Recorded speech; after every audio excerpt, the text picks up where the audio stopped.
Right, so now I've stopped prattling around with bathroom scales.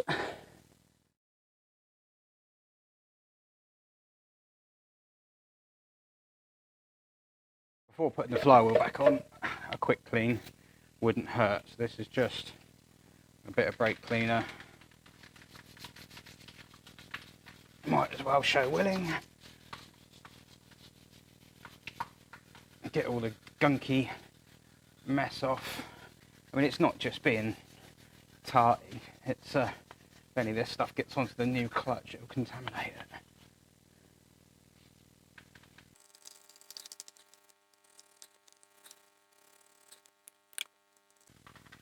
it. Ooh, look at that.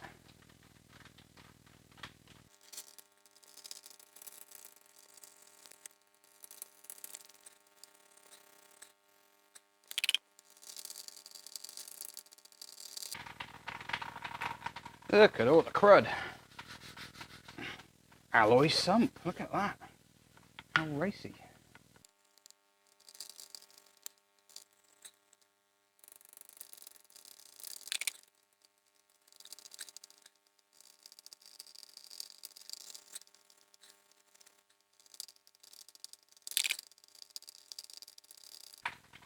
The other thing it's worth doing is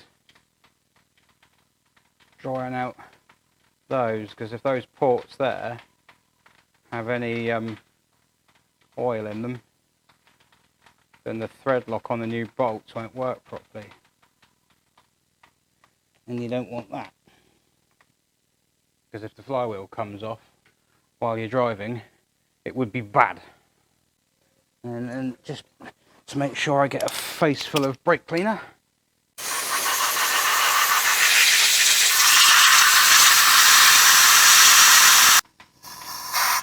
Ah!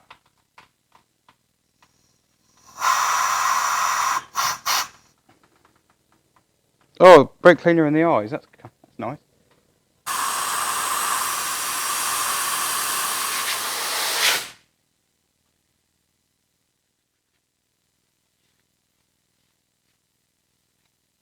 There we go. Right. Hopefully, I'll run a bit of a test through one of these holes just to make sure. What I don't want is there to be loads of oil inside these still, because if there is, as I say, the Loctite might not work. Yes. Right. Okay. That's good. Got to line up where the dowel is.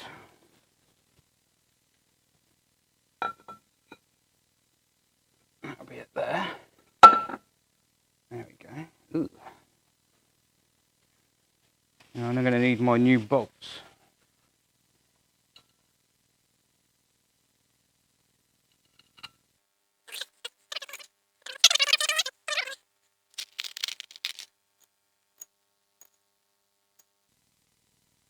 There we go. Right. Oh, there's a sequence. There's actually a sequence.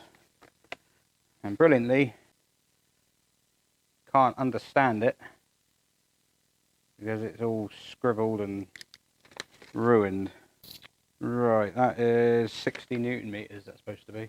So what I shall do is use my lazy gun on its lowest setting, just to kick things off.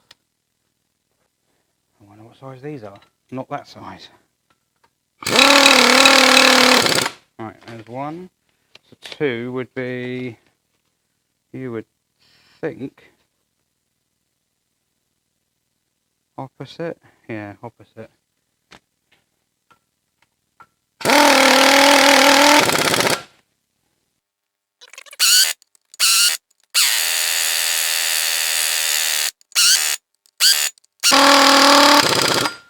Right, they won't be that tight because I've turned the gun right down, so it's not as dramatic as it sounded there.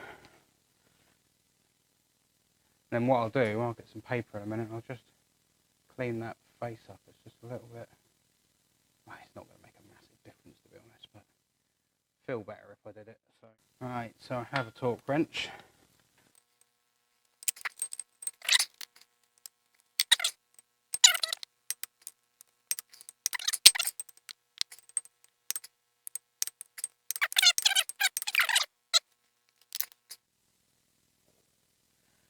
Now, one of the other problems with putting a clutch in is alignment. This is a big problem because when you fit the clutch cover, as I'll do in a minute, it bolts to the flywheel, is located on dowels, you can't get it wrong. The clutch plate that goes inside it, you can. And if you don't get it in the right place, i.e. if it's sitting too far down, or too far up, or too far in any of these 360 possible directions, the splines from the gearbox won't engage properly. I mean, they might engage in the clutch, but the holes around the outside won't, because the clutch is out of line, and it is tight. It is very tight. So what you can use is an alignment tool. There you go. So that's the tool there. Just a shaft with a little wind-on spigot on the end, but my wind-on spigot, well, I only have one of them. It goes into the end of the spigot there, but is not tight enough. Bummer. So the only way I can make this bigger is to wrap it in tape. Well, if only everything in life was that simple. Now there's a little bit of trial and error, but I'm hoping to just wrap just enough tape on it. Oh, it's better. Still not quite there. Oh, there you go. I think. Yep, that's not binding.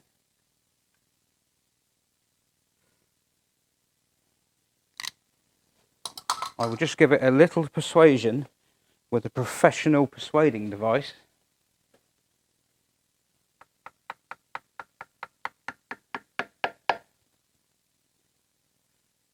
There we go. That is, it's not mint, not perfect, but hopefully that's enough. And then I unwind this like so. And then we go to the other bit. Now the other bit requires us to look at the clutch friction plate, which is one of these. We have inside a hole with splines, and what I need is one of my 4 options here, which came with the tool, to be the right size for that. And looking at them, I'm not convinced they are. In fact, 2 of them are the same bloody size. What good's that? Right. No.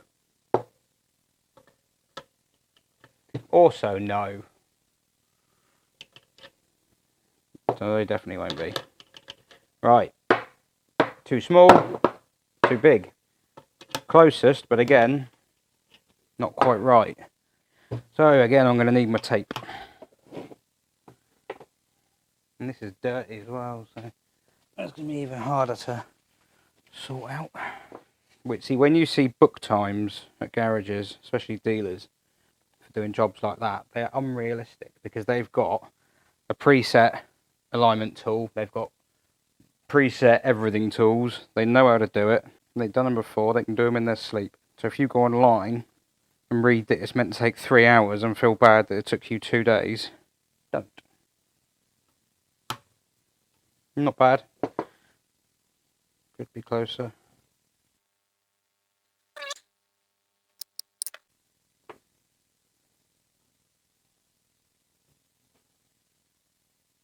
Oh, that's just right.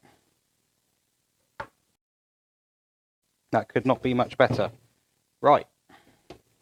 This bit then goes through there. What I didn't do, which I should have done, damn, what I should have done is check this fits the gearbox first, because I've had that before. I've been given the wrong clutch. So this should, bear in mind that's gearbox side. So if the clutch is mounted on the, I'll zoom it in for you. Yeah, if you imagine that the engine is there, there's the diff, drive shaft comes out here, and here's the clutch plate. Gearbox side goes there, so that should, yeah, there you go.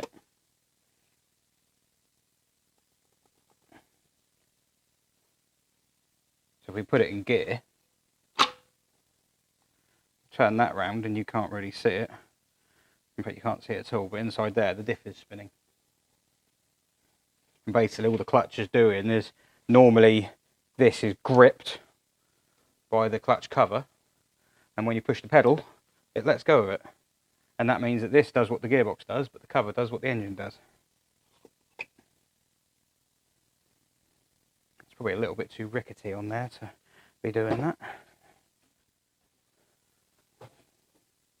So that's the gearbox side, so that sticks out, which means this needs to go in this way. There we go. Oh, that is satisfying. How well that goes in there. There we go. And then basically what will happen is that will get put, well, it'll be more like there. That will screw into the bit that I've pushed into the crank and do up. That holds that in place, and then when the cover goes on, it's tightened, it will grip this, and I can withdraw the tool. Just like that. Right, there we go. So we've got the spigot that I put in there earlier on is in there. What I will also do, actually, while I'm here, belt and braces, just to help future problems if they arise. A little bit of Tipp-Ex, just mark them off. Because then, if there is a problem, whoever does the job next, it won't be me. We'll see that these were torqued up, and they'll also be able to see if they've come undone. So the flywheel's there, the flywheel's ready for the clutch. I want to hurry up and get the clutch on it, because I don't want this surface to corrode now that it's out of that really airtight box that it was in. So what I'm doing now, at the moment, you see, you don't know whereabouts that needs to sit. It can sit anywhere like that. There's nothing to stop it from moving around. And when you, before the clutch is tightened up, that's free to move. It only gets locked in place once the bolts are done up on the clutch plate. So what you do is you use this tool. I mean, you can do it by eye. I think I do it by eye on TVRs. And anything with sort of like a Peugeot TU engine. But there we go. That should now, I say it should be in the centre. Look at it hopping up and down. Still moving a bit, I've got to be honest, but yeah, it's not amazing, but that is closer than it would have been otherwise. And then what we do is we get the cover, the new cover, and I'm going to need a couple of bolts just to stop it falling off. Now, luckily, that handle there will post through there. Where's my dowel? Oh, it's not there. There we go. The dowels can be quite tight. I certainly feel it on this occasion. So it won't just push over the top. Sometimes they do, but just want to get these started. And these don't have to be done up really tight. They're not silly tight. In fact, I haven't actually got a torque setting for them. There's no torque setting to hand. It's just, I think it's just use your nous. So as I do that up, the clutch will start to pull itself onto that dowel. These fingers will start to move, although because it's a pull type clutch, I don't actually know. I'll zoom out a bit. Because it's a pull type clutch, I don't actually know which way they're going to go. Normally, with a push type clutch, they'd be out like that, and as you do the bolts up, they get pulled in. So you don't go nuts on it, you just move around them in a sensible order until they start to bite, and then just move on to the next one, and then just move on to the next one, and just spread the load out. Don't go tightening it all the way up on one bolt. Now at the moment, the clutch inside, that won't move now. That is rigid. I haven't even finished doing it up and it's bitting it hard. So what I can probably try and do is leave these bolts tight, is get these bolts tightened rather, and then pull the tool out. It's going to be tight to pull this out because I've got some tape on it. Oh no, there we go. Should just... It's when it comes out without the tape, you think, oh, there we go. So in theory now, the spigot hole in the end of the crank should be smack bang in the middle of that hole there. If it isn't, if it's ever so slightly off to one side, the gearbox won't go back on, because that one has got a nose on it. So it has to be bang on, because it registers in the end of the crank. Good times. There's all sorts of different ways of getting the alignment on these things. Some of the BMWs have a preset alignment, I think it is. Yeah, some of the BMWs, it's a good idea. Some of the BMWs you do the cover up, and there's a little disc in the middle. I think they call it a Star of Death, or Wheel of Death, or something like that. So one of those things ninjas used to like that. And you put it all together, do it all up, but the clutch plate still moves around inside. And when you've got everything set where you want it, and the alignment tool, the alignment's spot on, you ping the thing off. The BMW M5 like that a little while ago. I suppose it's not a bad idea, it's just a different way of doing it. It doesn't really give you any advantage, because when you go to put the thing back together, if you haven't got it in the right place, in fact, if you haven't got it in the right place, you're kind of screwed. There we go. New clutch fitted. Ugh.